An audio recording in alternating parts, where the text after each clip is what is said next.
Datorren urriaren 21ean Euskal Autonomia Erkidegoko biztanleek lehendakari berria hautatuko dute. Zentzu horretan, Etxerat elkartetik hainbat eskaera egin nahi dizkiogu lehendakari berri horri.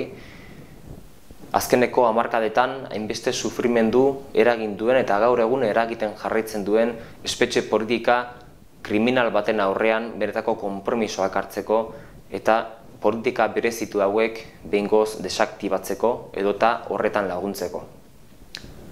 Alde batetik, ezinbestekoa iruditzen zaigu lehendakariak konpromisoak hartu ditzala gure senidei esartzen dieten espetxe politika kriminal baten aurrean benetako aurrera pausuak emateko, benetako konpromisoak hartu ditzala salbuespeneko neurri guzti hauek desagerrarazteko, hainbeste sufrimendu eragiten digun sakamenak eta politikarekin amaitzeko eta behingoz oinarrizko eskubideen bermea ardatz izango duen gizarte batera hurbiltzeko.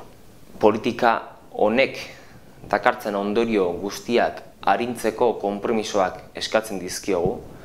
Jakina da, sakamenak eta politikak hainbat ondorio sortzen dizkigula senide eta lagunoi, espetxe politika berezitu hau desaktibatzen ez den bitartean, denbora guzti horretan eskatzen dioguna da espetxe politika horrek eragiten dituen ondorio guztien gainean konpromisoak hartzea eta konpromisoak baino gehiago ekimenak edota iniziatibak bultzatzea ondorio guzti horiek arintzeko eta zentzu batean ere behar batzuk konpontzeko.